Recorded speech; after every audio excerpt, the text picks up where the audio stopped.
A man died in a dingy Paris hotel room in 1900, essentially penniless, going by a fake name, abandoned by nearly everyone who'd once celebrated him. 15 years earlier, he'd been the most famous writer in London, commanding audiences in packed theatres, filling salons with laughter, defining what it meant to be witty and brilliant and impossibly stylish. The distance between those 2 points, between triumph and catastrophe, tells you everything about Victorian England and nothing about Oscar Wilde, because the wreckage of his life obscures something more interesting. This wasn't just a story about a man destroyed by scandal. It was a story about someone who understood exactly what he was doing, who saw the trap closing and walked into it anyway, who chose art over survival and made that choice look like the only reasonable option. The mythology around Wilde, the martyr narrative, the tragic genius brought low by an unforgiving society, all of it misses the point. He was complicit in his own destruction in ways that made the destruction inevitable and spectacular and strangely deliberate. But before the fall came the rise, and the rise began in Dublin in 1854, in a house that was already peculiar before Oscar arrived to make it legendary. Number 1. Merrion Square wasn't just a residence, it was a performance space.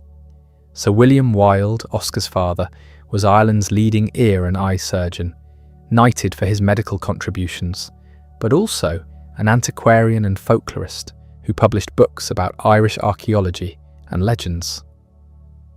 Jane Wilde, Oscar's mother, wrote revolutionary poetry under the pen name Speranza, Italian for hope, contributing to the Young Irelanders' cause in 1848.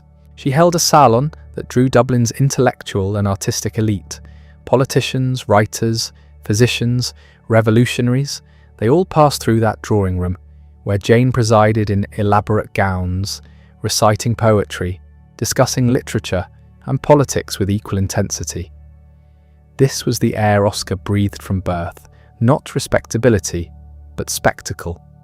Not quiet achievement, but public performance. The family itself was a kind of theatre. Sir William had fathered 3 children out of wedlock before marrying Jane. Everyone knew. No one mentioned it in polite company, but the children existed, acknowledged but separate. A reminder that the Wildes operated by their own rules. Oscar had an older brother, Willie, born in 1852, and a younger sister, Isola, born in 1857. Willie would become a journalist and a cautionary tale. Isola would die at 10, and Oscar would carry that loss in ways he never fully articulated. The house on Merrion Square was where Oscar learned that wit was currency, that being interesting mattered more than being proper, that you could construct yourself as a character, and people would accept the construction as reality. Jane taught her sons poetry, reading aloud from the Young Islanders, instilling a love of language as something living and dangerous. She believed in the power of words to reshape the world, and Oscar absorbed that belief so thoroughly it became the foundation of everything he later built. He was the second child, the middle one, positioned between Willie's primacy and Isola's youth. That middle position gave him room to experiment with identity, to try on different versions of himself without the weight of expectations that fell on Willie, or the protective attention given to Isola. He could be whatever he invented, and he started inventing early. In 1864, Oscar was sent to Portora Royal School in Enniskillen, a boarding school in Northern Ireland that educated the sons of professionals and minor gentry. It wasn't Eton or Harrow, but it was respectable, and it gave Oscar his first sustained experience away from the hothouse atmosphere of Merrion Square. At Portora, he discovered he was good at languages, particularly Greek and Latin. He wasn't athletic, he wasn't particularly social, but he could translate Aeschylus and make it sound like poetry rather than a classroom exercise. And that skill earned him a kind of respect that had nothing to do with rugby or cricket. His teachers noticed. One wrote that Oscar was a very sensible boy, and as far as I can judge, a really lovable fellow, with a rich vein of humour. That vein of humour would become his signature, but at Portora it was still developing, still finding its edge. Then in 1867, Isola died. She'd contracted a fever, probably meningitis, and despite Sir William's medical expertise, she couldn't be saved. She was 10. Oscar was 12. He'd been away at school when she fell ill, and didn't see her before she died. The loss hit him with a force he didn't know how to process. Years later, after his release from prison, he would carry a small envelope in his pocket containing a lock of Isola's hair. He never spoke much about her, but the grief was there, subterranean, shaping his understanding of beauty's fragility, of how quickly everything you love can vanish. That understanding would seep into his writing, into fairy tales about children who die, into plays where loss lurks beneath wit, into a worldview that saw beauty as something precious, precisely because it was temporary. At 17, Oscar left Portora with a royal scholarship to Trinity College, Dublin, the university his father had attended. Trinity was Ireland's Protestant university, the training ground for clergymen, lawyers, doctors, the professional class that ran the country under British rule. Oscar enrolled in classics, sharing rooms with Willie, and immediately found himself in the orbit of Professor J.P. Mahaffy, a scholar of ancient Greece who had become one of the most important influences on his intellectual development. Mahaffy wasn't just teaching dead languages, he was teaching a philosophy of life drawn from Greek culture, particularly Athenian culture at its height. He emphasized aesthetics, the importance of beauty, the idea that life could be approached as an art form rather than a moral duty. This was radical in Victorian Ireland, where duty and religion dominated intellectual life. Mahaffy essentially gave Oscar permission to think differently, to prioritize beauty and pleasure, and intellectual curiosity over the Protestant work ethic and middle-class morality. The influence was immediate. Oscar threw himself into Greek literature, reading Homer and Aeschylus and Euripides not as academic exercises, but as living texts that spoke to contemporary concerns. He later called Mahaffy my first and best teacher, and credited him with showing how to love Greek things. At the end of his first year, Oscar placed first in Trinity's Classics examination, winning the Foundation Scholarship, the highest undergraduate honour.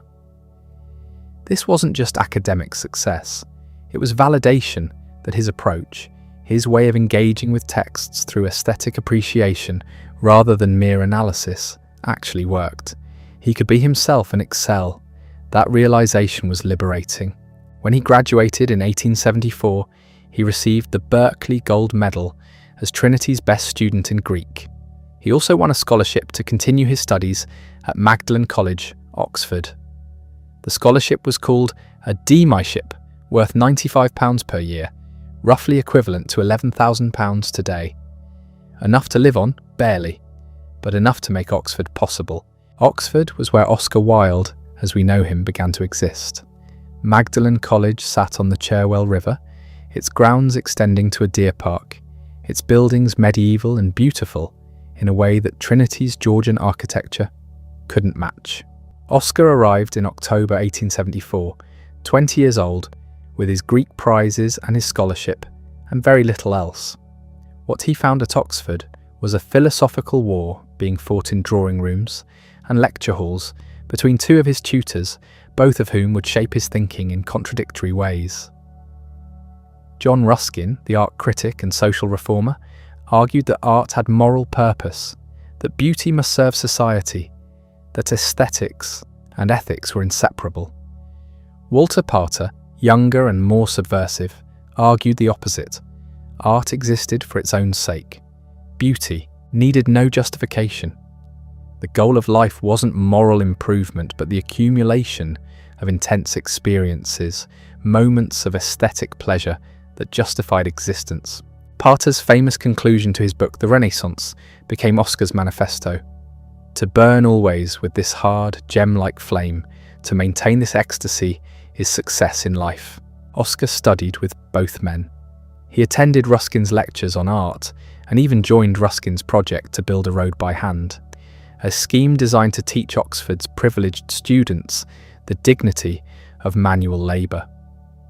Oscar showed up in velvet coat and elaborate waistcoat, entirely unsuited to road work, and gamely wielded a wheelbarrow for several weeks before giving up. But he also absorbed Ruskin's ideas about art's social responsibility, ideas that would influence his fairy tales and some of his critical essays. Then he read Pater, and Pater's ideas resonated more deeply. The notion that life could be approached as an aesthetic project, that intensity of experience mattered more than moral rectitude, that beauty was its own justification. This felt true in a way Ruskin's earnest reformism didn't. Oscar began constructing himself as a work of art. He grew his hair long. He decorated his rooms at Magdalen with blue china, peacock feathers, lilies, sunflowers, all the objects associated with the emerging aesthetic movement. He dressed flamboyantly, wearing velvet coats and knee breeches when everyone else wore standard Victorian suits. He collected objets d'art and displayed them ostentatiously. He once remarked to friends, "I find it harder and harder every day to live up to my blue china." This wasn't affectation for its own sake. It was a deliberate philosophical statement. Oscar was arguing through his appearance and lifestyle that aesthetics mattered, that beauty was worth pursuing, that you could reject Victorian materialism and middle-class morality in favour of something more refined and intense. His peers noticed. Some admired him. Others found him ridiculous. 4 students once physically assaulted him, attempting to trash his rooms and destroy his precious china. Oscar fought back, single-handedly fending off all 4 attackers. One of them later admitted, "We thought to have an easy victory, but Oscar turned on us like a wild beast." The incident became legend. The aesthetic poser could also throw punches, but the real work was intellectual. Oscar was reading voraciously, absorbing not just Greek and Roman classics, but contemporary French literature. He discovered Baudelaire and Gautier, the French poets who developed the doctrine of art for art's sake, arguing that art needed no moral or social justification. He read their work in French, which he'd learned at Trinity, and found in them a vocabulary for what he was trying to articulate about beauty and pleasure and the autonomy of art. He also wrote poetry mostly, influenced by Keats and Swinburne, romantic and lush, and sometimes overwrought. In 1878, he submitted a poem called Ravenna for the Newdigate Prize, Oxford's most prestigious poetry award. The poem was ambitious, nearly 200 lines reflecting on his visit to Italy the previous summer, blending classical references with contemporary observations. He won. The prize meant reading the poem aloud at Encenia graduation ceremony in front of the entire university. Oscar read Ravenna in the Sheldonian Theatre, his voice carrying across the packed hall, and received sustained applause. He'd arrived. In November 1878, he graduated with a double first, placing first class in both classical moderations and the final examination in Litera Humanioris. Greats, as it was called, was Oxford's most demanding course, requiring mastery of Greek and Roman philosophy, literature, and history. A double first was rare, marking Oscar as an exceptional scholar. He wrote to a friend, "The dons are studied beyond words, the bad boy doing so well in the end." That phrase, "the bad boy," captured how he saw himself. Not as a rebel exactly, but as someone who'd succeeded on his own terms, who'd proven you could be aesthetic and intellectual, flamboyant and serious, devoted to pleasure, and still excel academically. Oxford had given him the credentials and the confidence to take that performance to London.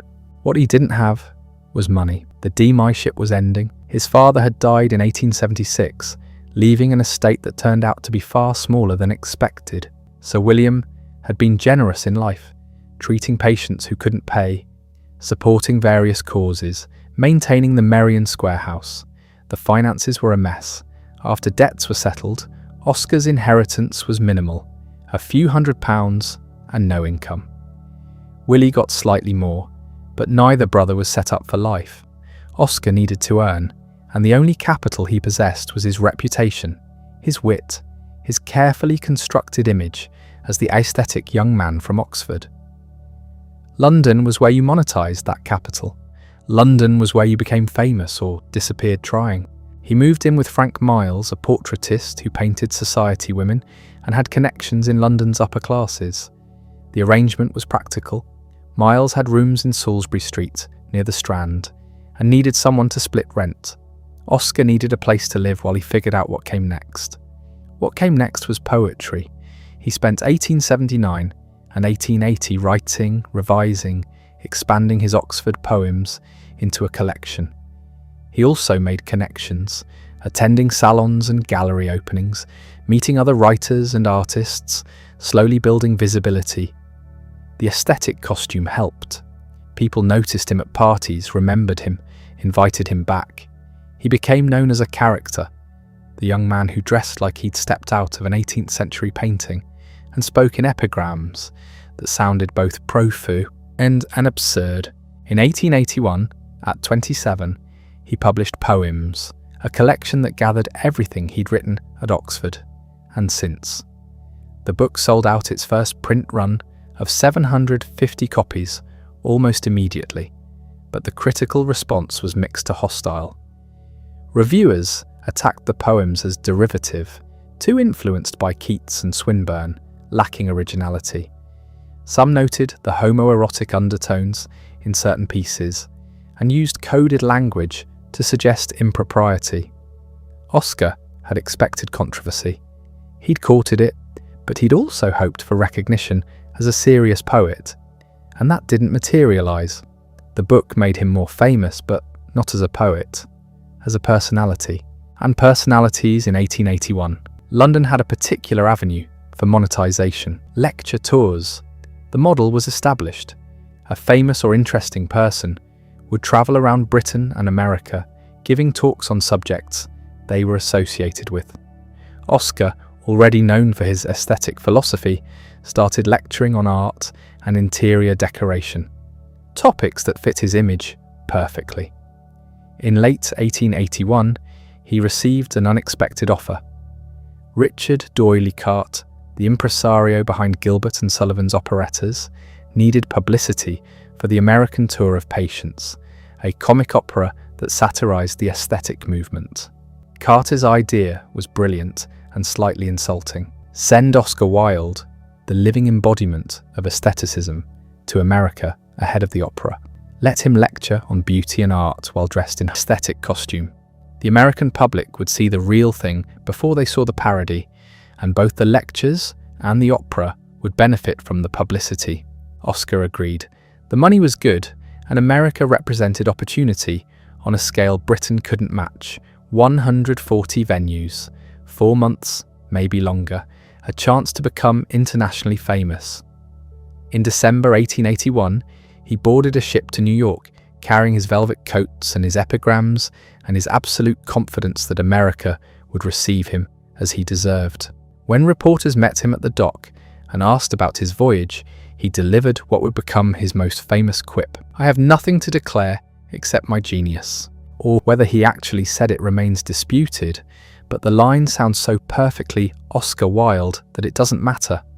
It captured how he wanted to be seen: supremely confident, slightly absurd, impossible to ignore. America would make him a celebrity. But first he had to survive the next 4 months of constant travel, hostile journalists, curious audiences, and the grinding exhaustion of performing yourself night after night in cities that had never seen anything like him. The American tour started in New York on January 9th, 1882, at Chickering Hall. The audience arrived expecting a spectacle, and Oscar delivered. Knee breeches, silk stockings, a velvet coat with a lace collar, his hair flowing past his shoulders. He looked like he'd walked out of a restoration painting, and he knew exactly how ridiculous and magnificent that appeared. His lecture was titled The English Renaissance, but really it was about beauty. Beauty in art, beauty in daily life, beauty as a philosophy worth organising your entire existence around. He spoke for 90 minutes without notes, his voice carrying to the back of the hall, his delivery polished from years of holding court at London parties. The American press didn't know what to make of him. Some newspapers praised his intelligence and eloquence, others mocked his appearance mercilessly. The New York Tribune called him an aesthetic sham. A Boston paper described him as effeminate and questioned whether he was actually a man. The cartoons were brutal, depicting him as weak, silly, pretentious, unmanly. None of this surprised Oscar. He'd expected hostility. What he hadn't expected was the sheer scale of American curiosity. People bought tickets just to see what he looked like. Was he really as strange as the newspapers claimed? Did he actually dress like that? Was the whole thing an elaborate joke?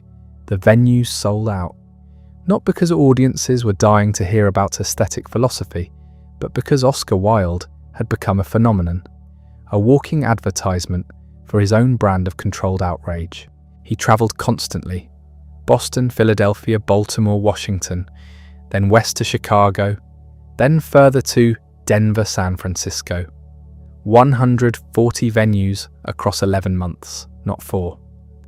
The tour kept extending because the money was good and the attention addictive. He lectured on the decorative arts, on the house beautiful, adapting his material for different audiences. In mining towns out west, he talked about silver and craftsmanship. In Boston, he emphasized classical Greek ideals. The costume remained constant, though he adjusted it slightly as the tour progressed, adding American touches, a subtle acknowledgement that he was learning the country's rhythms. The physical demands were extraordinary. Overnight trains between cities, sleeping in uncomfortable bunks, arriving exhausted to lecture that same evening. Hotels ranged from luxurious to barely functional. The food was often terrible. He got sick repeatedly, pushed through, kept going because stopping meant losing momentum and money. But he was learning something crucial about performance, about how to read a room, how to adjust his delivery based on whether the audience was with him or skeptical, how to deploy charm when wit wasn't working. America was teaching him to be more than just clever. It was teaching him to be entertaining in a way that transcended class and education. In Leadville, Colorado, he descended into a silver mine and drank whiskey with the miners.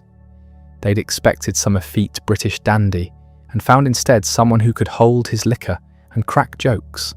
The story became part of his legend. Oscar Wilde, aesthetic philosopher, drinking with rough American miners 1,000 feet underground. The contrast was perfect, and he knew it. He met Walt Whitman in Camden, New Jersey. The encounter was brief but significant. Whitman, the great American poet, 63 years old and living in relative obscurity, received the young British aesthete with warmth. They talked about poetry and America and what art should do. Whitman gave Oscar a signed copy of Leaves of Grass. Years later, Oscar would say that meeting Whitman was one of the tour's highlights, maybe the highlight. He also met Henry James, though that encounter was less successful. James found Oscar pretentious and shallow, all surface and no depth. Oscar thought James was uptight and boring. They were polite to each other and never met again. The tour made Oscar genuinely famous in a way London celebrity hadn't. American newspapers syndicated stories about him across the country. His lectures were reported in detail, his quotes repeated, his appearance endlessly discussed. He became a reference point, a cultural shorthand. People who'd never seen him knew who Oscar Wilde was. But fame brought complications. The American press, especially in the West, could be vicious. Journalists would attend his lectures specifically to mock him in print the next day. Some newspapers published cartoons showing him as grotesquely feminine or absurdly pretentious.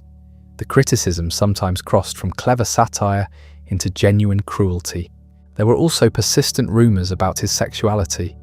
The Victorian Code didn't allow newspapers to state directly what they suspected, but the language they used, effeminate, unmanly, peculiar, carried unmistakable implications. Oscar had to be careful. America was more puritanical than London in some ways, more willing to publicly shame behaviour it considered deviant. He managed the tightrope by being aggressively charming and just outrageous enough to seem like an act rather than a threat. The costume helped. It was so theatrical, so obviously a performance, that audiences could enjoy it without feeling threatened. He wasn't trying to be normal, he was trying to be art. The money from the tour was substantial. He earned far more than he would have made staying in London writing reviews. By the time he returned to Britain in early 1883, he had enough to live comfortably for a while, to focus on writing without immediate financial pressure. But more valuable than the money was the education. Oscar had learned how to command attention on a massive scale, how to turn himself into a commodity, how to manage public perception through carefully calculated statements and appearances. He'd learned that controversy sells if you handle it correctly, that being talked about, even negatively, is better than being ignored. He'd also learned that being Oscar Wilde was exhausting. The constant performance, the need to always have a witty response ready, the pressure to live up to the image he'd created.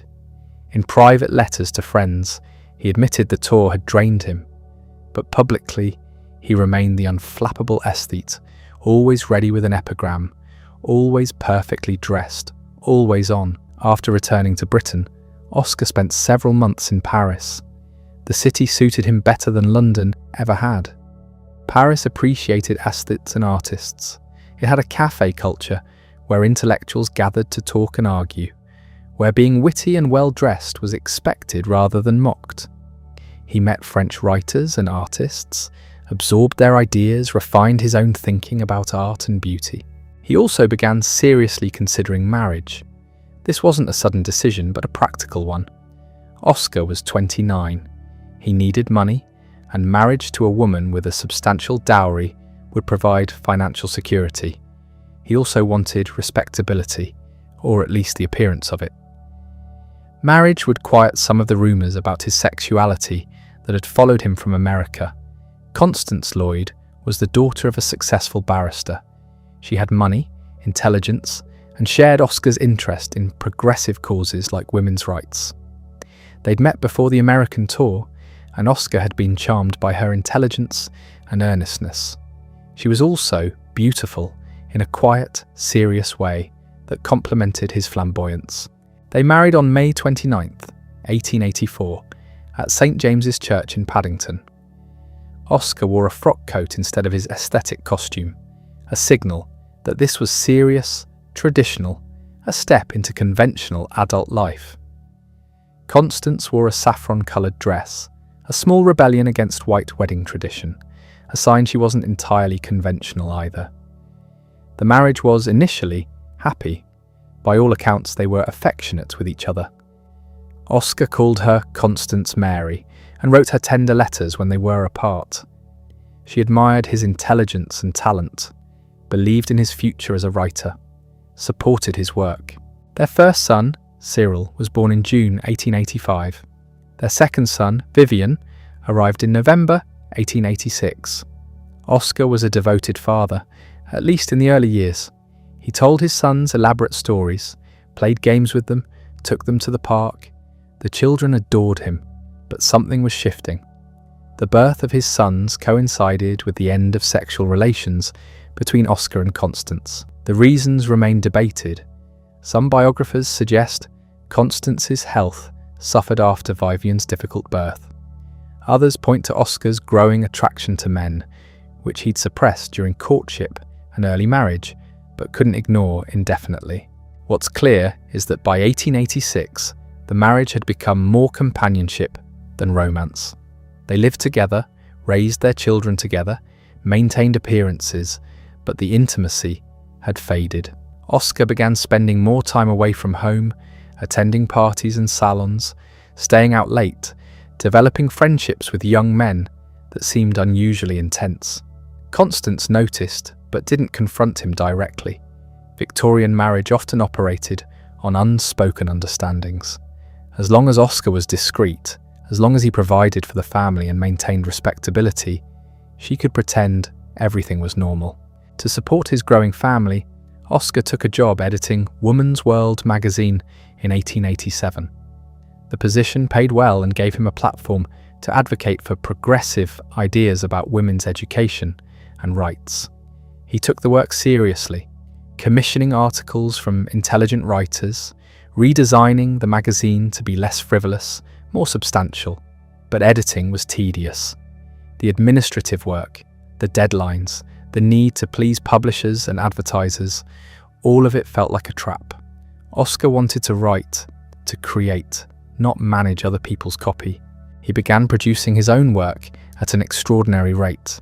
In 1888, he published The Happy Prince and Other Tales, a collection of fairy stories written for his sons. The stories were beautiful, melancholic, often tragic. They established Oscar as a writer who could do more than produce clever epigrams. He could tell stories that moved people, that operated on emotional and moral levels. His criticism rarely reached. The book's success gave him confidence to keep writing fiction. Lord Arthur Saville's Crime and Other Stories appeared in 1891, along with another fairy tale collection, A House of Pomegranates. These were competent, well received, but they weren't the breakthrough he needed. That would come from a novel he'd been working on, revising, perfecting for over a year. A novel about beauty and corruption and the terrible price of never aging. A novel that would scandalise Victorian society and make Oscar Wilde's name synonymous with dangerous, decadent art. The Picture of Dorian Gray was about to change everything. The Picture of Dorian Gray appeared first as a novella in Lippincott's monthly magazine in July 1890. The reaction was immediate and savage. Critics called it poisonous, immoral, corrupt.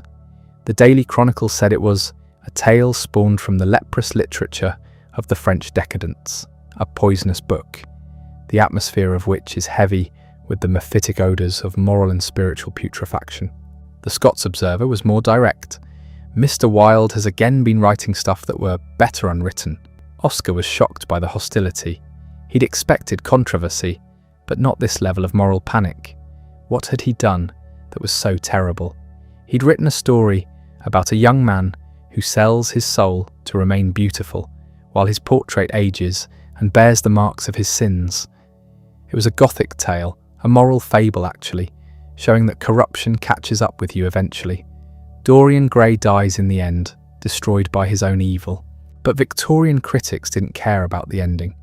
They cared about the middle, about the descriptions of Dorian's descent into vice, about the relationship between Dorian and Lord Henry Wotton, the older man who corrupts him with his philosophy of hedonism. They cared about the intensity of Basil Hallward's obsession with Dorian's beauty.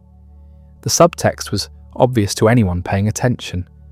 This was a book about forbidden desire, about men loving men, about rejecting conventional morality in favour of sensation and beauty. And Oscar defended himself in letters to newspapers.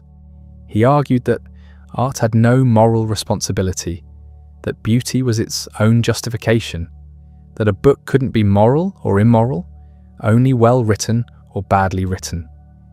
He added a preface to the novel when it was published in book form in April 1891, expanding the story and adding his aesthetic manifesto at the front. There is no such thing as a moral or an immoral book. Books are well written or badly written, that is all. The preface became as famous as the novel itself. It contained some of Oscar's most quotable lines. All art is quite useless. The artist is the creator of beautiful things. Those who find ugly meanings in beautiful things are corrupt without being charming. Each sentence was a provocation, a challenge to Victorian respectability. The expanded novel sold well, went through multiple editions, made Oscar's name even more famous. But the price was his reputation. The book marked him as dangerous, decadent, someone who celebrated vice. It would be used against him at his trial 5 years later. quoted by prosecutors as evidence of his corruption. What makes Dorian Gray remarkable isn't just its controversial content, it's the quality of the writing, the psychological depth, the way Oscar captured something true about desire and self-destruction.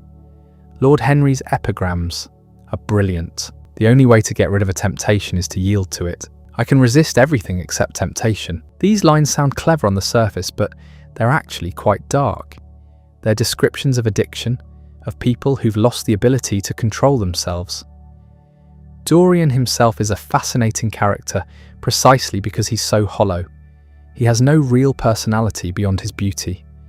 Lord Henry fills him with ideas, Basil worships him, and Dorian just absorbs it all, becoming whatever his admirers want him to be. He's a blank canvas, which is why the painted portrait becomes his true self. It shows what's really inside, while his beautiful face remains a mask.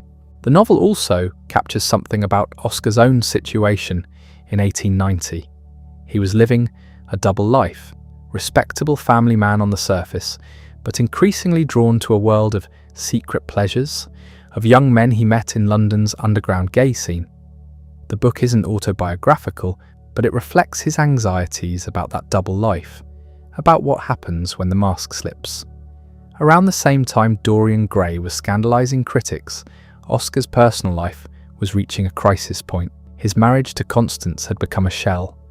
They lived in the same house, raised their children, appeared together at social events, but the emotional connection was gone.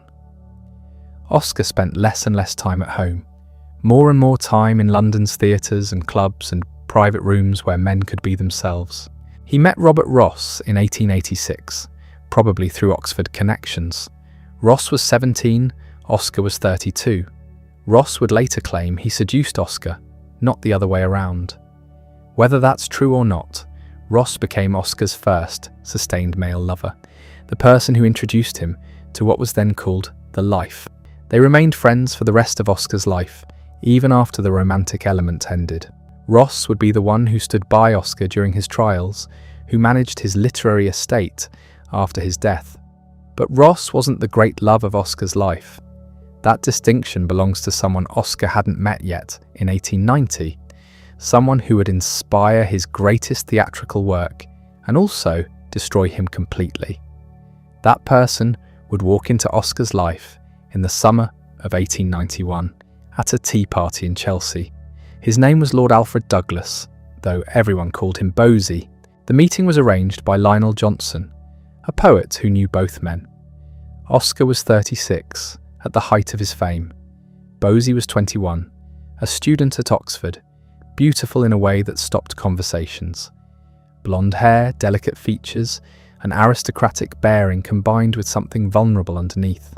He wrote poetry, admired Oscar's work, and was thrilled to meet his literary hero.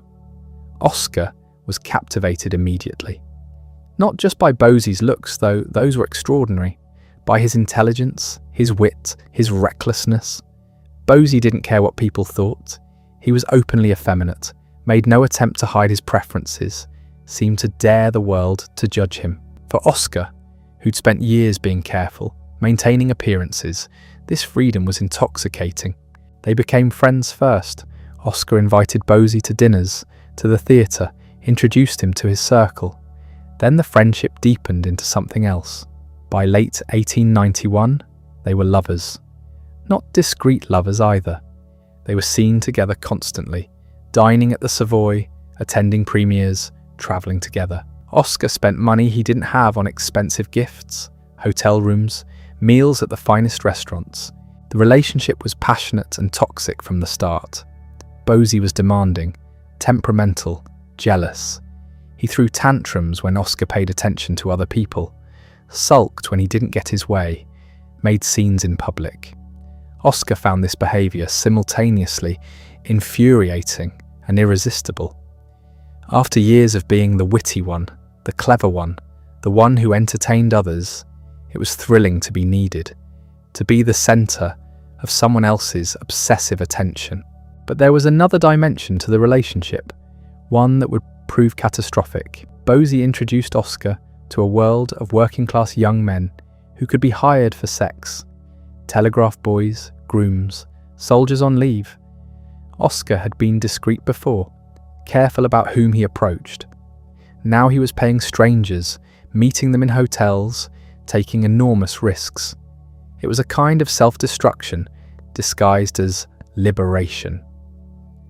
Bosey's father, the Marquis of Queensberry, began hearing rumours about his son's relationship with Oscar Wilde. Queensberry was a volatile, violent man, famous for creating the rules of boxing that still bear his name. He'd already disowned one son for being homosexual. He wasn't about to lose another to what he saw as Oscar's corruption. But before the disaster arrived, before Queensberry's rage destroyed everything, Oscar entered the most productive period of his creative life. Between 1891 and 1895, he wrote 4 extraordinary plays that established him as the greatest comic dramatist in the English language since the Restoration. Lady Windermere's Fan opened in February 1892 at the St. James's Theatre. It was an immediate triumph.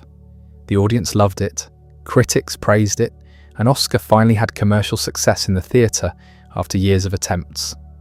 The play seemed conventional on the surface, a drawing-room comedy about a woman who suspects her husband of having an affair. But Oscar's dialogue transformed the genre. Every character spoke in perfect epigrams, turning ordinary conversations into verbal fireworks. I can resist everything except temptation. We are all in the gutter, but some of us are looking at the stars. What is a cynic? A man who knows the price of everything and the value of nothing. Lines like these filled the play, making it quotable, memorable, different from anything else on the London stage. But beneath the wit was something darker. The play was about secrets, about how Victorian society forced people to hide their true selves, about the price of maintaining respectability. Mrs. Erlynne, the woman at the centre of the scandal, turns out to be Lady Windermere's mother, who abandoned her daughter years ago and now lives on the margins of society. She sacrifices her reputation to save her daughter's marriage, accepting society's judgment without complaint. Oscar was writing about himself without saying so directly, about living with secrets, about the gap between public image and private reality, about people who love each other but can't be honest. The play worked because audiences could enjoy the comedy without seeing the pain underneath. But Oscar knew what he was really writing about. A Woman of No Importance followed in 1893, another success. Then, An Ideal Husband in January 1895. Both were sharp social comedies that used Oscar's now trademark wit to expose hypocrisy in British politics and marriage. But his masterpiece came a few weeks later. The Importance of Being Earnest opened on February 14th, 1895, at the St. George's Theatre. It's one of the greatest comedies ever written in English. Perhaps the greatest. The plot is absurd, involving 2 men who both pretend to be named Ernest to escape social obligations, and 2 women who've decided they can only marry men named Ernest. Mistaken identities, a lost handbag, a governess, an imperious dowager, all the conventions of Victorian farce. But the dialogue is perfect. Every line is funny, every exchange is precisely timed, every character gets moments of brilliant stupidity. Lady Bracknell's interrogation of Jack Worthing about his background is comic genius. To lose one parent may be regarded as a misfortune. To lose both looks like carelessness. The play has no serious theme, no moral, no attempt to reform society. It's pure comedy, and that purity is what makes it timeless. Oscar wrote Ernest knowing he was at the peak of his powers. He had 2 plays running simultaneously in the West End. He was wealthy, famous, at the centre of London society. He'd achieved everything he'd dreamed of as a young man in Dublin, and he was about to lose it all because of a man he couldn't stop loving, and a man who wanted to destroy him. Lord Alfred Douglas was 21 when Oscar met him in the summer of 1891. Beautiful, blonde, aristocratic, charming when he wanted to be, and completely unstable. He went by Bosey, a childhood nickname that made him sound innocent, which he wasn't. His father was John Douglas, the 9th Marquess of Queensberry, a Scottish nobleman famous for establishing the rules of boxing and infamous for being violent, abusive, and possibly insane. Bosie had grown up watching his father terrorise his mother and siblings. He'd learned that love and violence were intertwined, that attention meant drama, that the only way to feel alive was to create chaos. Oscar was 37, married with 2 young sons at the peak of his career. He should have known better. He didn't care. The attraction was immediate and mutual. Bosie was exactly Oscar's type, young and aristocratic with classical features, but it went deeper than physical attraction. Bosie represented everything Oscar had spent his life pursuing: beauty, youth, aristocracy, freedom from middle-class morality. He was also dangerous in ways Oscar found intoxicating rather than repulsive. Their affair began slowly. Tea parties, dinners, theatre outings. Oscar introduced Bosie to London's underground homosexual world, a network of private clubs, hotel rooms, and working-class boys who could be paid for sex. This world existed in the shadows of Victorian London, invisible to most people, but known to those who needed to know. Oscar had been part of it for years, carefully managing the risks, paying for discretion, maintaining his public reputation, while living a completely different private life. Bosie made everything more reckless. He didn't care about discretion. He wanted to flaunt the relationship, to use Oscar's fame and wealth to support an increasingly extravagant lifestyle. They stayed at expensive hotels together. They were seen at restaurants and theatres. Bosie introduced Oscar to younger men, often teenagers from poor backgrounds who needed money. Oscar paid for everything: dinners, gifts, hotel rooms, and increasingly large sums to keep people quiet. The relationship was toxic from the start. Bosie was demanding, petulant, cruel when he didn't get his way. He'd disappear for days without explanation, then return expecting to be welcomed back. He borrowed money constantly and never repaid it. He created scenes in public, throwing tantrums that drew attention. Oscar's friends warned him. Everyone could see that Bosie was using him, that the relationship would end badly. Oscar knew it too. He wrote about it in letters, acknowledging Bosie's faults while insisting he couldn't help himself. The affair continued for 4 years, from 1891 to 1895, and it dominated Oscar's life completely. What made it worse was that Bosie wasn't even particularly talented. He wrote poetry, mediocre stuff that Oscar praised far beyond its merit. He had no career, no prospects, no plans except to live off his family's money and Oscar's generosity. He was beautiful and young, and Oscar was obsessed with him. That was enough. The obsession consumed everything else. Oscar's writing suffered. His marriage deteriorated. His finances spiraled. He spent money he didn't have to keep Bosie entertained. The affair cost him thousands of pounds, a fortune in Victorian terms, all of it borrowed or taken from theatre earnings that should have secured his family's future. Constance knew about Bosie. She couldn't have missed it. Oscar was barely home anymore. He stayed in hotels with Bosie, sometimes for weeks at a time.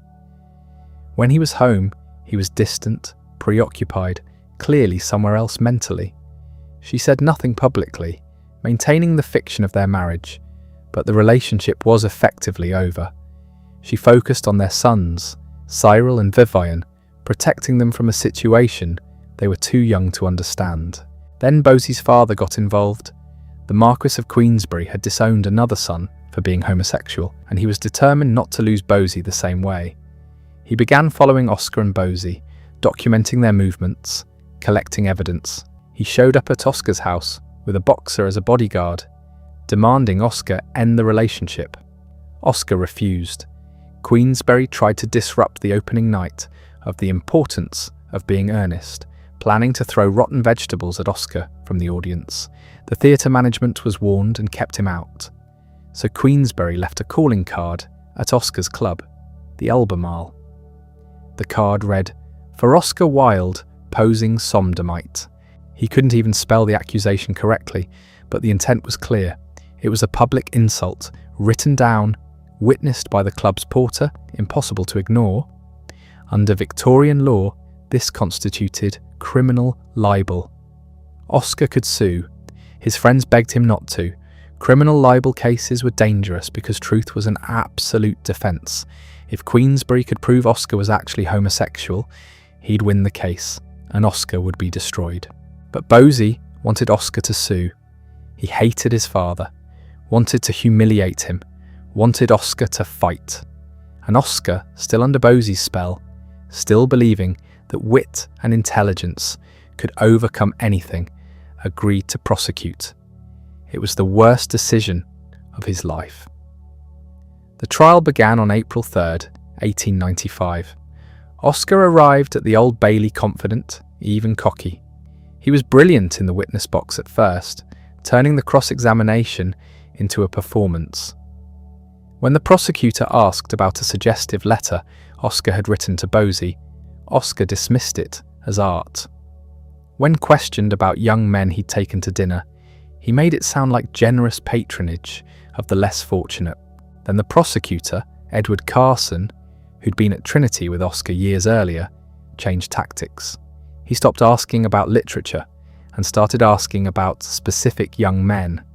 Alfred Wood, a 17-year-old clerk, Sidney Maver, an 18-year-old, Charles Parker, a soldier who worked as a prostitute.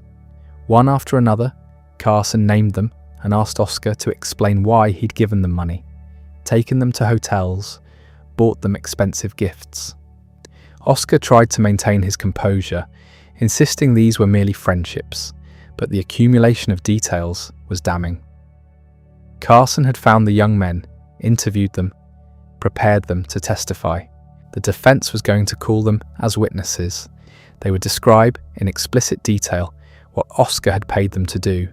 The jury would hear everything. Oscar's lawyer realized the case was lost. On the third day of the trial, he withdrew the prosecution, effectively conceding defeat. Queensberry was found not guilty. The judge ordered Oscar to pay Queensberry's legal costs. And then, because the evidence presented in court had essentially proven Oscar was guilty of gross indecency, the judge sent the case file to the Director of Public Prosecutions. Oscar had a few hours. He could have fled to France. A boat was waiting. His friends had arranged everything. He chose to stay. Maybe he was in shock. Maybe he couldn't believe British law would actually prosecute him. Maybe he was too proud to run. Or maybe he was simply exhausted, ready for it to be over. That evening, April 5th, 1895, police arrested Oscar at the Cadogan Hotel. They charged him with gross indecency under the Criminal Law Amendment Act of 1885. The act had been intended to protect young girls from prostitution, but it included a clause about homosexual acts between men, even in private. Maximum sentence was 2 years hard labour. The first trial began on April 26th. Bosie had fled to France, avoiding prosecution and abandoning Oscar completely. The young men Carson had found testified in detail about what they'd done with Oscar and how much he'd paid them. Oscar's letters to Bosie were read aloud in court, including ones that were clearly love letters. The prosecution presented Oscar's relationship with Bosie as evidence of his character, suggesting that someone who wrote such passionate letters to a young man must be guilty of physical acts as well. Oscar defended himself brilliantly at moments. When asked about the love that dare not speak its name, a phrase from one of Bosie's poems, Oscar gave a speech that's still quoted today. He called it the affection of an older man for a younger, the kind of love that existed between David and Jonathan, that inspired the sonnets of Michelangelo and Shakespeare. He described it as pure, intellectual, misunderstood by those without the capacity to comprehend it. The courtroom erupted in applause, but it didn't matter. The jury couldn't reach a verdict, splitting on whether the prosecution had proven its case beyond reasonable doubt. A second trial was scheduled for May 20th. This time, Oscar had to sit through all the same testimony again, all the same details about hotel rooms and payments, and young men describing acts that Victorian juries found repulsive. His lawyer tried to argue that Oscar was guilty of bad judgment but not criminal acts, that his generosity to young men was foolish but not illegal, that his letters to Bosie were literary rather than sexual. None of it worked. On May 25th, 1895, the jury found Oscar guilty on multiple counts of gross indecency. The judge, Justice Wills, was harsh in sentencing. He called the case the worst he'd encountered and said Oscar had been the centre of a circle of extensive corruption of young men. He sentenced Oscar to 2 years hard labour, the maximum allowed under law, and said he regretted he couldn't impose a longer sentence. Oscar reportedly said, "And I? May I say nothing, my lord?" But he was given no chance to speak. He was taken from the courtroom to Newgate Prison, then transferred to Pentonville, then to Wandsworth, and finally to Reading Jail, where he'd served most of his sentence. Victorian prisons were designed to break people. Hard labour meant walking a treadmill for hours each day, or picking apart old rope fibre by fibre until your hands bled. The food was deliberately inadequate, a punishment disguised as sustenance. Prisoners were kept in silence, forbidden to speak to each other, or guards except when absolutely necessary. Reading Jail was particularly brutal. Oscar was assigned number C33, the third cell on the third floor of C Block. That's how he was identified. His name, his fame, his brilliant mind, none of it mattered. He was C33, and C33 walked the treadmill and picked oakum and ate prison food that made him sick. The psychological torture was worse than the physical. Oscar had built his entire life around beauty, conversation, wit, pleasure. Prison was designed to eliminate all of those things. Grey walls, silence, isolation, ugliness everywhere. He wasn't allowed books at first, not even a Bible. He wasn't allowed to write. He was trapped inside his own mind, with nothing to do except think about how completely his life had collapsed. His health deteriorated quickly. He'd always been robust, but prison destroyed his body. He developed an ear infection that was left untreated and caused permanent hearing loss. His teeth rotted. He lost weight dramatically. His hair turned grey. The man who'd been photographed so elegantly just months before was becoming unrecognisable. Constance visited once in February 1896. She came to tell him his mother had died. Lady Wilde, who'd been so proud of her brilliant son, who'd defended him publicly even after his conviction, had died without seeing him again. Constance also told Oscar she was changing her last name and the boys' names from Wilde to Holland. She couldn't let them grow up with the stigma of their father's scandal. She was kind about it, sad rather than angry, but the message was clear. His family was moving on without him. Bosie never visited, never wrote, never sent money. He was in France living comfortably on his family's wealth, while Oscar rotted in prison. This, more than anything, seems to have broken through Oscar's obsession. In his cell, with nothing but time, Oscar began to see the relationship clearly. Bosie had used him, manipulated him, pushed him toward the lawsuit that destroyed everything, then abandoned him the moment things got difficult. The love Oscar had thought was real had been entirely one-sided, and the realization came too late to matter. In January 1897, Oscar was finally allowed paper and ink. He began writing a letter to Bosie, a letter that would eventually be published as De Profundis, though Oscar never intended it for publication. It's 50,000 words long, written over several months, and it's devastating. Oscar examines the relationship with brutal honesty. He catalogues Bosie's cruelties, the tantrums and demands and careless destruction. He tallies the money he spent, the thousands of pounds wasted on hotels and dinners and gifts. He acknowledges his own role in enabling it all, his weakness for beauty and youth, his inability to walk away even when he knew he should. But the letter isn't just about Bosie, it's about Oscar's entire philosophy of life, which prison had forced him to reconsider. He'd believed that pleasure was the highest good, that beauty justified everything, that living for the moment was the only rational approach to existence. Prison taught him that philosophy had limits, that consequences were real, that some prices were too high to pay.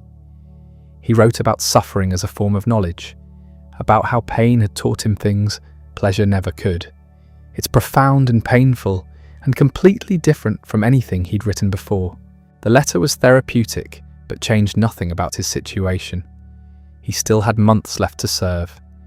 He still woke up every morning in cell C.3.3, still walked the treadmill, still existed in a world designed to crush human spirit. What kept him alive was the possibility of release. May 19, 1897, he'd served his full sentence, and they'd let him go. He'd leave England, start over somewhere else, rebuild some version of a life. That hope, thin as it was all he had. Release came on May 19, 1897. Oscar walked out of Reading jail at 6 in the morning, trying to avoid attention. It didn't work. Journalists were waiting. Photographers captured him looking broken, older than his 42 years, his face gaunt and his hair greying at the temples. He'd arranged to meet two friends, Moore Aday and Stuart Headlam, who took him to Headlam's house in Bloomsbury. They gave him breakfast, real food for the first time in 2 years. Oscar ate slowly, unused to anything that wasn't prison slop. He stayed in London exactly 1 day. The plan had always been to leave England immediately, to go somewhere he could start over without the weight of scandal following him everywhere. That evening, he took the night boat to Dieppe, crossing the Channel in darkness. By morning, he was in France. He would never set foot in England again. The name he chose for himself was Sebastian Melmoth. Sebastian after the saint who'd been martyred by arrows. Melmoth after the wandering protagonist of a Gothic novel written by his great-uncle Charles Maturin. Oscar saw himself in both figures, pierced by society's judgment and condemned to wander without home or purpose. The name was both self-dramatizing and painfully accurate. In Dieppe, he met Robbie Ross, his most loyal friend, the one person who'd visited him in prison and never abandoned him. Ross had arranged a hotel room and brought money, a collection taken up by Oscar's remaining friends. Oscar was broke. Prison had taken everything. His possessions had been sold to pay creditors, his plays were still being performed, but the profits went to satisfy his bankruptcy. He had nothing except the charity of people who still cared about him. The first few weeks in France felt like recovery. Oscar rested, ate proper meals, walked along the beach. He wrote letters to friends, describing his relief at being free, his gratitude for fresh air and open sky. But underneath the relief was something darker. He had no idea what to do with himself. Writing seemed impossible. The creative energy that had once flowed so easily was gone, drained by 2 years of hard labour and humiliation. He told Ross he might write again eventually, that he had ideas for plays and stories, but the words wouldn't come. Every time he sat down to work, he found himself staring at blank pages, unable to produce anything worth reading. Money became a constant anxiety. The allowance from friends wasn't much, barely enough to cover basic expenses. Oscar had been wealthy once, had spent money carelessly on dinners and gifts and hotel suites. Now he was calculating the cost of every meal, worrying about rent, borrowing small amounts from anyone willing to help. It was humiliating in a different way than prison had been. Prison was suffering imposed from outside. This was the slow erosion of dignity that comes from poverty. And then Bosie appeared. In August, just 3 months after Oscar's release, Lord Alfred Douglas sent word that he wanted to meet. He was in Rouen, not far from where Oscar was staying. He wanted to see Oscar again, to talk, to reconnect. Oscar knew this was a terrible idea. His friends knew it too.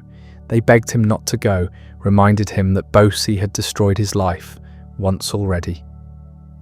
But Oscar went anyway. They met in Rouen, and within hours it was as if prison had never happened.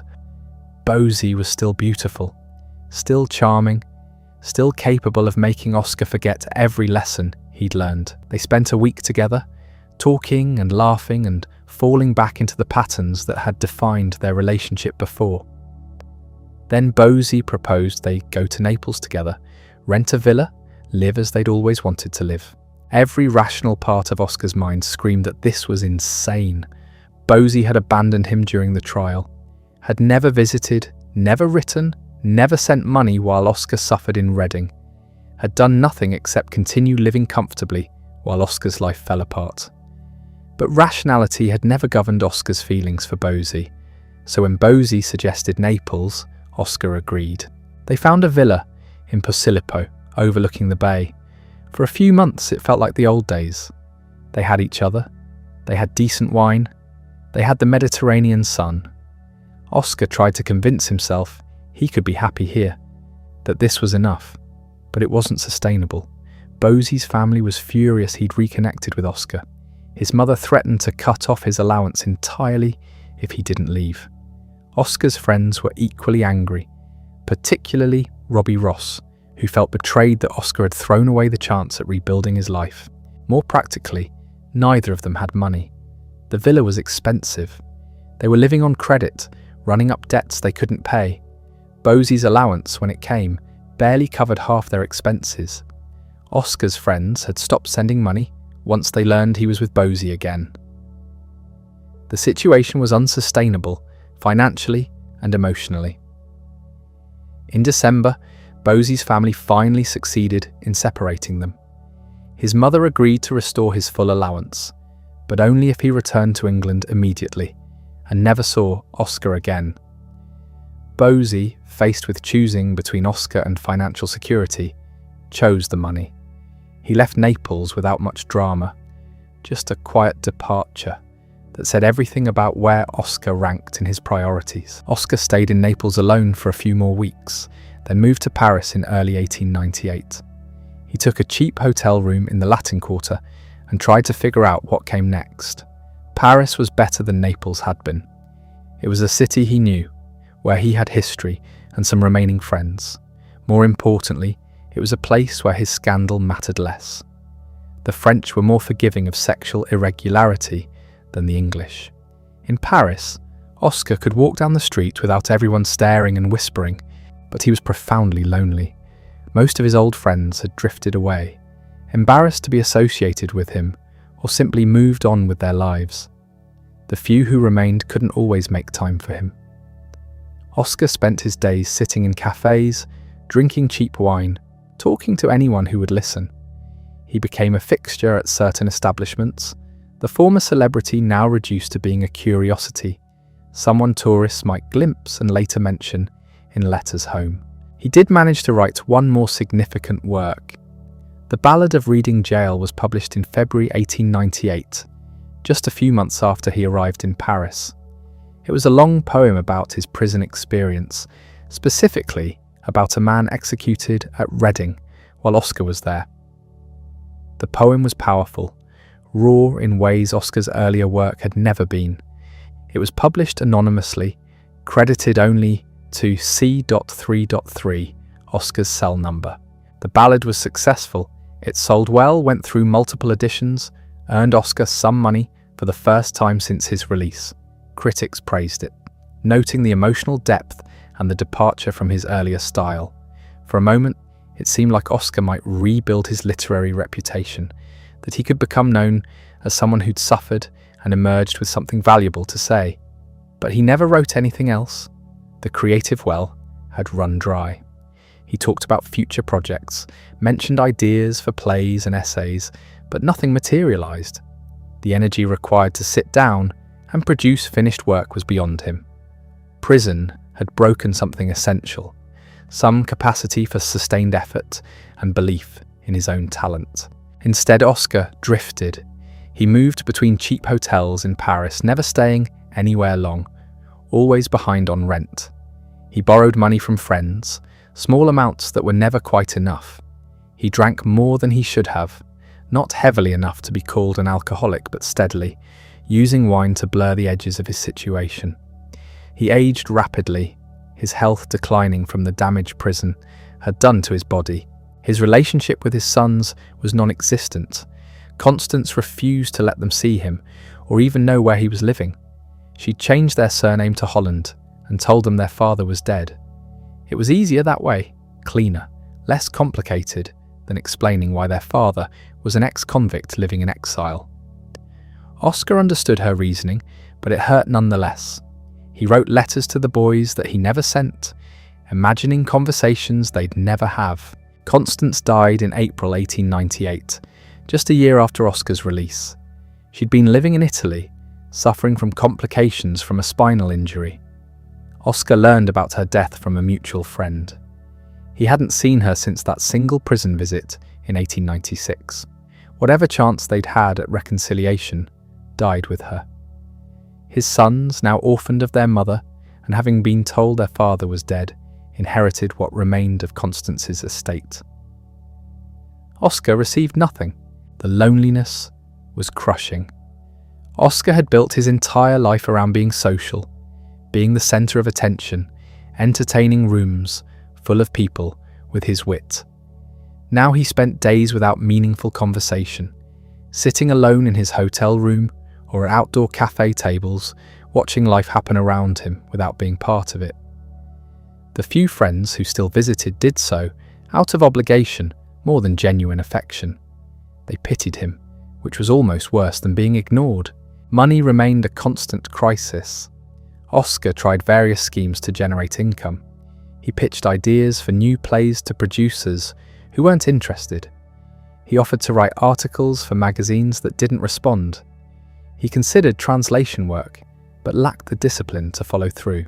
Mostly, he relied on handouts from friends who'd grown tired of his requests, but couldn't quite bring themselves to cut him off completely. His health deteriorated. The ear infection from prison had never properly healed, causing chronic pain and gradually worsening hearing loss. His teeth were rotting, causing constant discomfort he couldn't afford to treat. He lost more weight, his clothes hanging loosely on a frame that had once been imposing. People who'd known him in his prime barely recognized him now. The psychological damage was even worse than the physical. Oscar had always defined himself through his art and his social position. Both were gone now. He wasn't producing new work, and society had definitively rejected him. Without those anchors, he didn't know who he was. The confidence that had carried him through Oxford and London's drawing rooms had evaporated, replaced by something closer to despair. He kept moving between hotels, each one slightly cheaper than the last. The Hotel d'Alsace, where he'd eventually die, was among the shabbiest. It was on the Rue des Beaux-Arts in the Latin Quarter, a narrow building with small rooms and thin walls. Oscar took a room on the first floor, barely large enough for a bed and a chair. The wallpaper was hideous, a fact he commented on repeatedly to anyone who visited. By 1900, Oscar was spending most of his time in that room. He was too sick and too broke to go out much. Friends visited occasionally, bringing food or money, but the visits grew less frequent as Oscar's condition worsened. He was becoming what he'd always feared, a burden, someone people helped out of duty rather than affection. The ear infection that had started in Reading jail was getting worse. What began as occasional pain had become constant agony, the infection spreading through his skull. Doctors examined him, but couldn't do much. The treatments available in 1900 were primitive, and Oscar couldn't afford the best care anyway. He'd lie in bed with his hand pressed against his ear, trying to muffle the pain that kept him awake night after night. His hearing was deteriorating on that side. Conversations became difficult because he couldn't always make out what people were saying. For someone who'd built his entire reputation on wit and conversation, this was particularly cruel. He'd strain to hear, miss the thread of what was being discussed, then feel embarrassed about asking people to repeat themselves. The wallpaper in his room at the Hotel d'Alsace really was atrocious. It was a garish pattern, yellowing and peeling in places, stained from years of previous occupants. Oscar stared at it for hours, having nothing else to look at. He joked that he and the wallpaper were fighting a duel to the death, that one of them would have to go. But underneath the joke was real despair. This was his world now, this small room with its ugly walls. Robbie Ross visited when he could, bringing money and news from London. Reggie Turner, another friend from better days, came by regularly.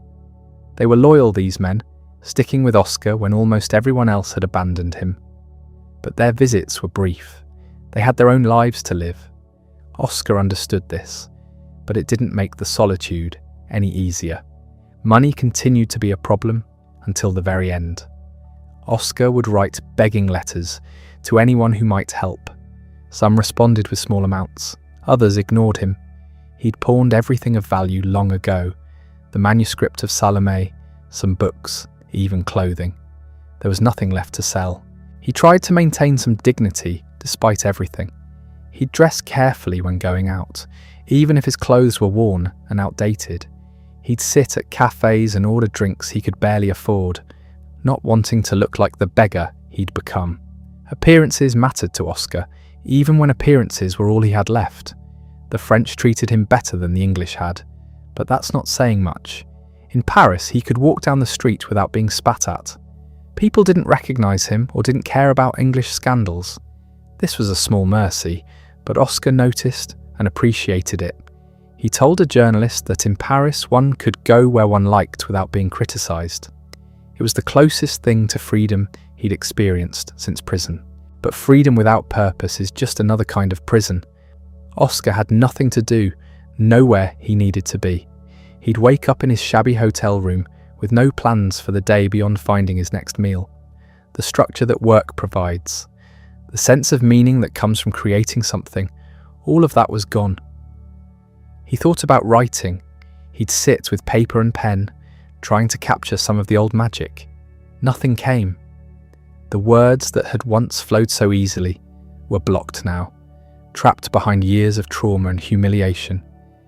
He'd stare at blank pages, then give up and go back to bed or to the nearest cafe. His physical appearance shocked people who'd known him before. The man who'd once been robust and imposing was now gaunt, his face hollow, his clothes hanging loose on a diminished frame. His hair had thinned and greyed. His teeth were rotting, causing constant pain he couldn't afford to treat. He looked 20 years older than his actual age. The psychological damage was even more visible. Oscar's confidence, the quality that had made him magnetic in drawing rooms across London, had evaporated. He was uncertain now, apologetic, always worried about imposing on people. The man who dominated conversations with brilliant monologues now struggled to contribute even a few sentences. Depression settled over him like a fog. There were days when he couldn't get out of bed, when the effort of existing felt like too much to bear. He'd lie there thinking about his sons, about the plays he'd written, about Constance, about all the things he'd lost. The weight of it was crushing. He missed his children terribly. Cyril and Vivian would be teenagers now, living under the name Holland, being raised by guardians who told them their father was dead. Oscar would never see them again, and he knew it. This knowledge ate at him constantly. He'd think about their faces as children, trying to hold on to those memories before they faded completely. Bosie appeared occasionally, then disappeared again. Their relationship had become toxic, defined more by what they'd destroyed together than any genuine affection. When they met, they'd argue or sit in uncomfortable silence. Bosie was living his own life now, moving in social circles that wouldn't accept Oscar. He'd grown tired of his former lover's neediness and poverty. Oscar bore him no ill will. Not really. He understood that Bosie was young and wanted to move forward with his life, but it still hurt to be abandoned by the person who'd once claimed to love him more than anything. The romantic tragedy they'd embodied during the trials had curdled into something sadder and more mundane. By October 1900, Oscar was seriously ill. The ear infection had spread, and he developed what doctors would later identify as meningitis.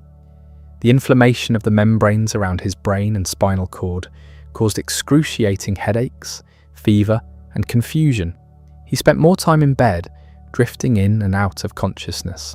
The hotel proprietor, Jean Dupoirier, was surprisingly kind. He could have evicted Oscar for non-payment of rent, but he didn't. He brought food and checked on his dying tenant regularly. This small kindness from a stranger meant more to Oscar than grand gestures from friends ever had. On October 12th, Oscar sent a telegram to Robbie Ross. Just 3 words. Terribly weak. Please come. Robbie came immediately, arriving in Paris within days. He found Oscar barely conscious, the room reeking of infection and unwashed bedding. Robbie hired nurses and tried to make Oscar comfortable, but there wasn't much anyone could do. Oscar was lucid sometimes. During these moments, he'd try to make jokes, to be the Oscar Wilde people remembered. "I am dying beyond my means," he said, referring to the medical expenses mounting on credit he'd never be able to repay. Even facing death, he was performing, trying to give people a memorable exit line. But mostly he was in pain and confused. The meningitis affected his cognition, making him disoriented and unable to focus. He'd drift off mid-sentence, forget where he was, become agitated, and then calm again without apparent reason. It was a degrading end for someone who'd prized his mental faculties above everything else. Robbie sent for a Catholic priest. Oscar had been interested in Catholicism for years, drawn to its aesthetics and ritual. He'd never officially converted, but as death approached, Robbie thought it might bring him comfort. Father Cuthbert Dunn, a Passionist priest from Dublin who happened to be in Paris, came to the Hotel d'Alsace. Oscar was barely conscious by then. Father Dunn performed a conditional baptism, the ceremony used when there's doubt about whether someone has been previously baptized or is capable of expressing their wishes. He anointed Oscar and prayed over him. Whether Oscar understood what was happening is unclear. He didn't speak during the ceremony. The end came on November 30th, 1900. Oscar died at 1:50 in the afternoon, with Robbie Ross and Reggie Turner at his bedside. He was 46 years old. His last hours were peaceful, according to those present. The agitation and pain had subsided, and he slipped away quietly. The cause of death was listed as cerebral meningitis. The ear infection that had plagued him since Reading jail had finally killed him, the infection spreading to his brain and overwhelming his already weakened system. Prison had destroyed his health, and poverty had prevented proper treatment. The death was slow and painful, exactly the kind of undignified end Oscar would have hated. Robbie handled the funeral arrangements.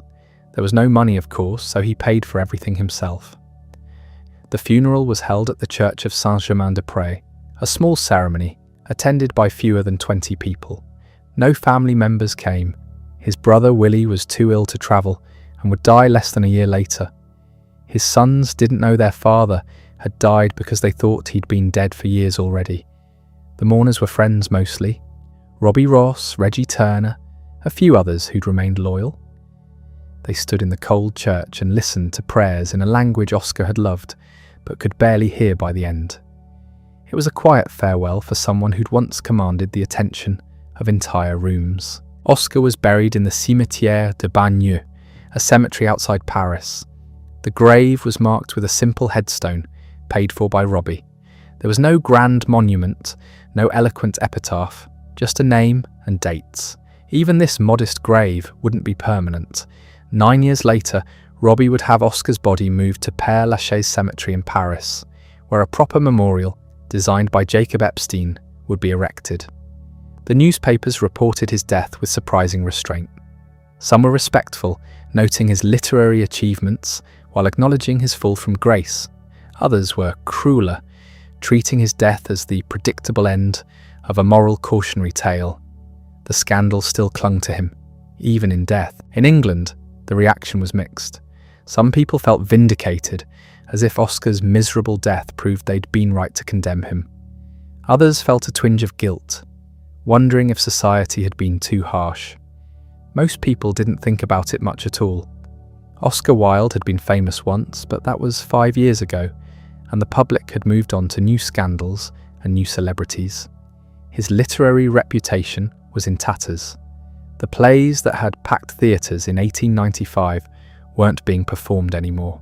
Publishers wouldn't touch his work. Critics dismissed him as a talent ruined by moral corruption. It seemed entirely possible that Oscar Wilde would be remembered, if at all, as a cautionary tale about the dangers of vice rather than as a significant literary figure. But something interesting was already beginning to happen, something Oscar wouldn't live to see. A few people started rereading his work, not many. Just a handful of critics and writers who remembered what Oscar had accomplished before the scandal consumed everything. They picked up old copies of his plays, opened the Picture of Dorian Gray, reread The Ballad of Reading Gaol, and they realised something the public had forgotten in its rush to moral judgment. The work was brilliant, not just clever or entertaining. Brilliant! The kind of writing that doesn't come along often, that reshapes how people think about literature and language. Robert Ross became Oscar's literary executor, a role he took seriously despite having no legal authority and almost no resources. He began the slow work of rehabilitation, publishing collected editions of Oscar's works, defending his reputation in print, reminding people that a man's private life and his artistic achievement were separate things. It was an uphill battle. Victorian society wasn't ready to forgive Oscar Wilde. The scandal was too recent, the moral outrage too fresh. Publishers still wouldn't touch new editions of his work. Theatres wouldn't stage his plays. Critics who praised him did so cautiously, always with qualifications, always acknowledging the unfortunate circumstances that ended his career. But something was shifting. The younger generation, the writers and artists coming of age in the early 1900s, didn't share their parents' moral certainty. They'd grown up reading Oscar's fairy tales, hearing about his wit and brilliance. They saw the hypocrisy in a society that had celebrated him one moment and destroyed him the next. The Edwardian era brought a slight loosening of Victorian moral strictness. Not much, but enough. People started questioning whether the punishment had fit the crime, whether Oscar's private behaviour really justified his complete social annihilation. In 1905, Robert Ross published De Profundis in an abridged form. The full letter Oscar had written to Bosie from prison, 50,000 words of reflection and accusation and spiritual examination. Ross edited it carefully, removing the parts that directly attacked Bosie and focusing on Oscar's philosophical meditations. The book was a revelation.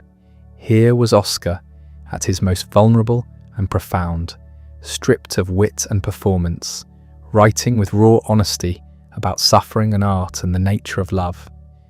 Critics who dismissed him as a shallow entertainer had to reconsider. This was serious writing, literature that engaged with fundamental questions about human nature and morality. The plays started being performed again, slowly at first in small theatres and private productions, then more boldly. The importance of being earnest returned to the West End in 1909, and audiences discovered what they'd forgotten. The play was funny, not just amusing, but genuinely hilarious, the kind of comedy that works on multiple levels, that rewards attention and intelligence.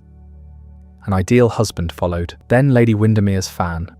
By 1910, all of Oscar's major plays were back in rotation, being performed to enthusiastic audiences who appreciated the wit without worrying too much about the author's moral failings.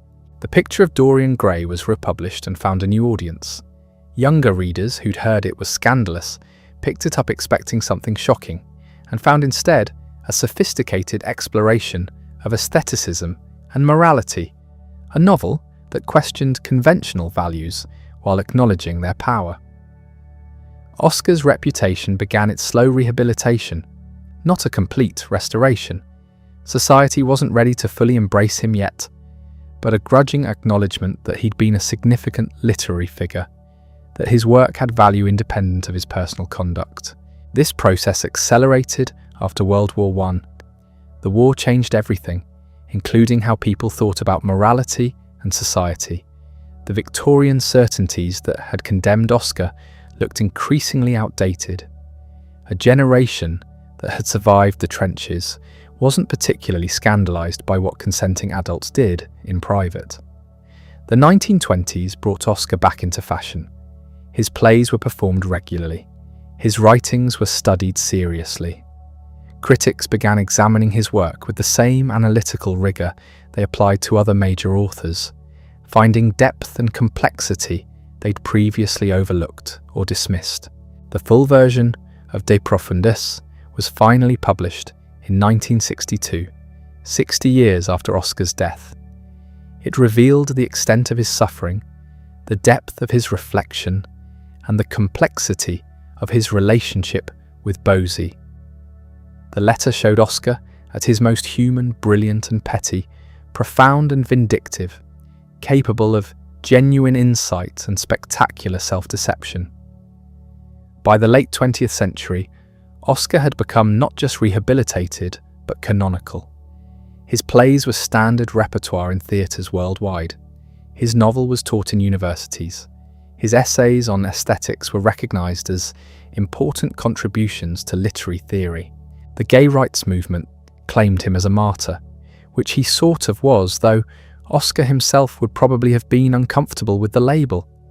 He'd never wanted to be a political figure or a symbol. He'd just wanted to live his life and write his plays and enjoy beauty and pleasure without society's interference. But history doesn't care what you want. Oscar became a symbol anyway, a reminder of what happens when society criminalizes private behavior, when moral panic overrides justice, when we destroy people for being different. The trials that ruined him became historical curiosities, studied as examples of institutional homophobia and the limits of Victorian tolerance.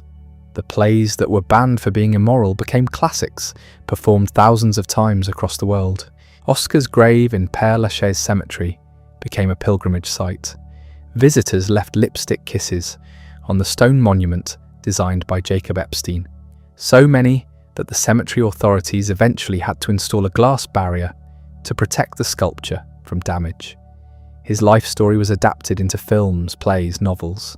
Some focused on the scandal and trials, others on his wit and brilliance. All of them struggled with the same challenge. How do you capture someone so complex, so contradictory, so performative that even his most intimate moments feel like theatre?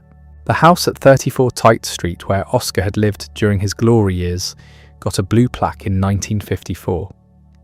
The inscription identified him simply as wit and dramatist, a description that captured his public persona while carefully avoiding any reference to the scandal that had destroyed him. His sons, who'd changed their name to Holland to escape the stigma, eventually acknowledged their father. Vivian Holland published a memoir about growing up as Oscar Wilde's son, describing both the brilliance and the tragedy, the love and the abandonment. Modern scholars have examined Oscar's life and work from every angle: biographical studies, literary criticism, historical analysis, queer theory. Everyone has an interpretation, a way of understanding what Oscar meant and why his story matters. Some see him as a tragic victim of social hypocrisy, others as a brilliant artist destroyed by his own recklessness. Some focus on his wit and literary achievement, others on his personal relationships and emotional complexity. All these readings are valid because Oscar was complex enough to support them all. He was a genius and a fool, a devoted father and an absent parent, a man of principle and a performer who'd say anything for effect. What's undeniable is the lasting impact of his work. The Importance of Being Earnest remains one of the greatest comedies in the English language. The Picture of Dorian Gray is still read and discussed and adapted. The Ballad of Reading Gaol stands as a powerful condemnation of the prison system and a meditation on guilt and punishment. His essays on aestheticism influenced entire movements in art and literature. His wit became legendary. His epigrams quoted so often they became clichés, which is both the highest compliment and the greatest danger for any writer. But beyond the specific works, Oscar changed something fundamental about how we think about art and morality. He argued that beauty was its own justification, that art didn't need to be morally improving to be valuable, that pleasure and aesthetics were legitimate pursuits worthy of serious attention. Victorian society rejected that argument. They insisted art must serve moral purposes. The that beauty must be subordinate to virtue, that anything that didn't improve character was dangerous and corrupting. Oscar lost that battle in his lifetime. Society destroyed him for his beliefs and behaviour, but he won the war. Modern culture has largely accepted his argument. We don't expect art to be morally instructive. We value aesthetic experience for its own sake. We understand that pleasure and beauty are important parts of human life. That's Oscar's real legacy. Not just the plays and poems and novel, though those matter, but the shift in consciousness, the permission to value art and beauty and pleasure without constantly justifying them in moral terms. He paid a terrible price for advancing those ideas. Prison destroyed his health and broke his spirit. Exile left him isolated and impoverished. He died young, having lost everything he'd worked for. But the ideas survived. They spread and grew and eventually became accepted wisdom, so thoroughly absorbed into culture that most people don't even know where they came from. That's how influence really works. Not through direct transmission, but through gradual absorption. Ideas that seem radical or dangerous in one generation become common sense in the next. Oscar understood this, I think. In De Profundis, he wrote about standing in symbolic relation to the art and culture of his age. He knew he was more than just a playwright or wit. He represented something larger, a challenge to conventional morality and aesthetics. Society tried to silence that challenge by destroying him. They succeeded in ending his career and shortening his life, but they couldn't kill the ideas. Those lived on, carried forward by people who read his work and recognized its value. Today, over a century after his death, Oscar Wilde is everywhere. His quotes fill social media. His plays pack theatres. His novel gets new adaptations every few years. His life story fascinates biographers and filmmakers. He's become exactly what he always wanted to be, immortal through art, remembered and celebrated, his name a byword for wit and brilliance. The scandal that destroyed him is now just historical context, interesting primarily for what it reveals about Victorian society's limitations. The man who died alone in a cheap Parisian hotel room, abandoned by most of his friends and rejected by his family, is now one of the most famous writers in the English language. His grave is visited by thousands. His works are translated into dozens of languages. His influence is impossible to measure because it's everywhere. That's the final irony of Oscar Wilde's story. He spent his life pursuing beauty and pleasure and fame, achieved all three, lost everything, and died in disgrace. But death gave him something life never could: vindication. The society that condemned him eventually embraced him. The moral authorities who destroyed him were proven wrong by history. Oscar would have appreciated that irony. He always understood that tragedy and comedy were closely related, that life's greatest jokes often came at someone's expense, that the only thing worse than being talked about was not being talked about. He's still being talked about. More than a century later, we're still discussing his life, analysing his work, debating his legacy. The conversation he started in Victorian drawing rooms continues in classrooms and theatres and online forums. That's immortality.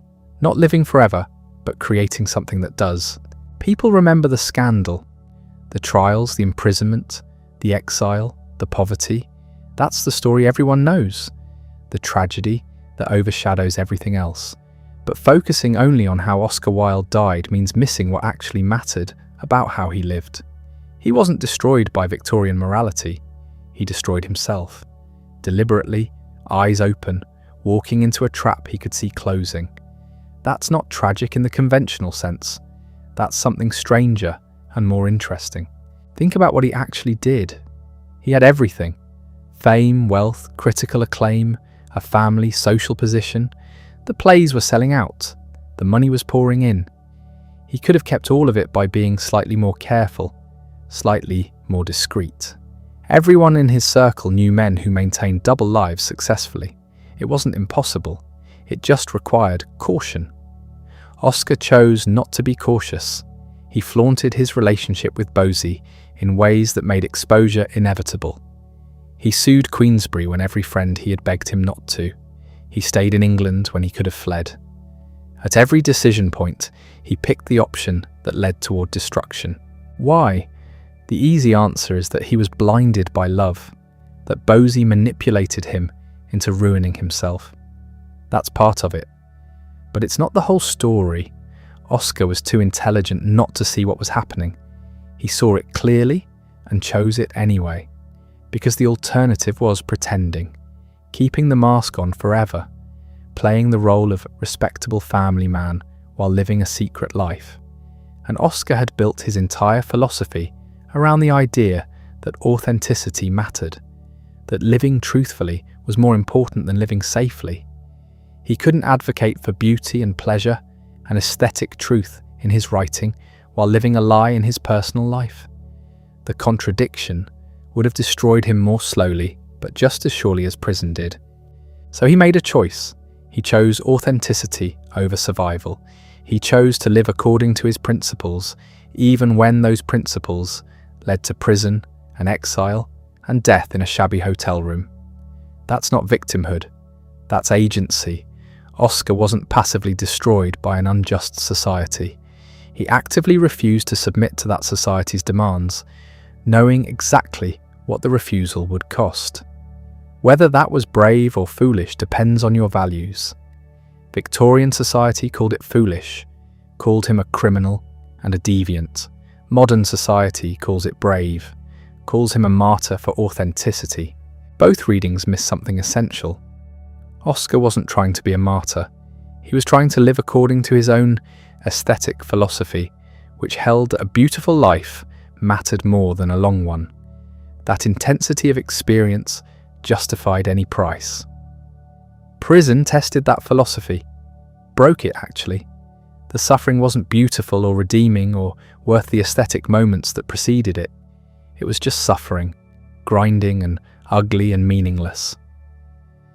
De Profundis shows Oscar grappling with that failure, trying to find meaning in pain, trying to convince himself the suffering had taught him something valuable. But the desperation in that text suggests he wasn't entirely convinced. The last 3 years of his life were an extended admission that his philosophy had limits. You can't eat beauty. You can't pay rent with aesthetic experiences. When you're alone and sick and broke, wit doesn't keep you warm. But acknowledging those limits didn't mean the philosophy was wrong exactly, just incomplete. Oscar had believed that pleasure and beauty were sufficient justifications for existence. Prison taught him they were necessary, but not sufficient. You also need dignity, purpose, connection, things he'd sacrificed in pursuit of aesthetic perfection. The tragedy isn't that he was punished for being gay. The tragedy is that he constructed a life and philosophy that were unsustainable, that required conditions society wouldn't provide, that inevitably led to collapse. Even without Queensberry, even without the trials, Oscar's way of living was heading towards some kind of crisis. The money was running out. The double life was becoming harder to maintain. Constance was increasingly unhappy. The relationship with Bosie was destructive, regardless of legality. Something was going to give. The trials just determined the form the collapse took, not whether it would happen. But here's what survived. The work. The plays, the novel, the essays, the fairy tales, all the things Oscar created when he still believed in his philosophy, when he still thought beauty could redeem everything. Those works outlasted the scandal, outlasted Victorian morality, outlasted the society that condemned him. They're still here, still being performed and read and quoted, because they capture something true about human nature and desire and the search for meaning. The importance of being earnest remains funny a century later because the humour isn't about Victorian manners. It's about the gap between what people claim to believe and how they actually behave. That gap is permanent. The Picture of Dorian Gray remains disturbing because it's about corruption and self-deception, about people who know they're destroying themselves and do it anyway. That's not a Victorian problem. That's a human problem. The fairy tales remain moving because they're about loss and sacrifice and the price of beauty. Those themes don't age. Oscar wrote all of this before his downfall, when he was still confident and successful, when his philosophy seemed to be working. The later suffering didn't invalidate the earlier insights. It complicated them, added depth and shadow, but the fundamental observations about human nature remained sound. That's why his rehabilitation was inevitable. You can suppress someone's work for a while based on moral objections, but if the work is actually good, eventually quality wins. Eventually someone rereads it and realizes the moral panic was overblown, that the art has value independent of the artist's personal conduct. Robert Ross understood this. He didn't try to defend Oscar's behaviour or argue that the punishment was unjust. He just kept publishing the work, letting it speak for itself, trusting that readers would eventually recognise its merit. And they did, slowly, grudgingly, but they did. The plays came back into theatres. The novel was republished. Critics started analysing the work seriously instead of dismissing it as immoral. By the mid-20th century, Oscar had been fully rehabilitated, his literary reputation restored, his influence acknowledged. The scandal became historical context rather than disqualifying factor. The gay rights movement claimed him as a symbol, which he would have found both flattering and uncomfortable. He'd never wanted to be political. He'd just wanted to live his life without interference. But symbols aren't chosen. They're created by circumstances and adopted by movements that need them. Oscar became a symbol of what happens when society criminalizes private behavior, when moral certainty overrides mercy, when we destroy people for being different. That wasn't his intention, but it's not a bad legacy.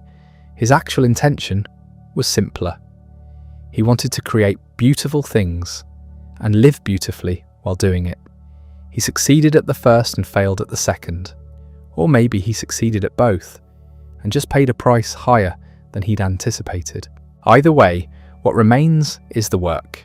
The comedies that still make audiences laugh, the novel that still disturbs readers, the essays that still challenge conventional thinking about art and morality. That's enough. It's more than most people leave behind, more than most artists achieve, even with long, stable, respectable lives. Oscar crammed extraordinary achievement into a short, chaotic existence. He wrote some of the best comedies in English. He created a novel that defined decadence. He articulated a philosophy of aestheticism that influenced generations of artists and thinkers. Then he destroyed himself, deliberately or accidentally, nobly or foolishly, depending on interpretation. But the work survived. That's what matters. Not the trials or the prison or the exile. Not even the wit, which was legendary but ephemeral, gone the moment he stopped talking. What matters is what he left on the page. Sentences that still work. Jokes that still land. Characters that still feel alive. Ideas that still provoke thought. Oscar understood this better than anyone.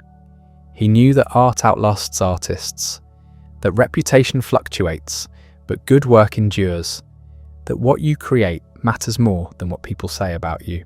He wrote in De Profundis that he stood in symbolic relation to the art and culture of his age. That sounds grandiose, but it was accurate.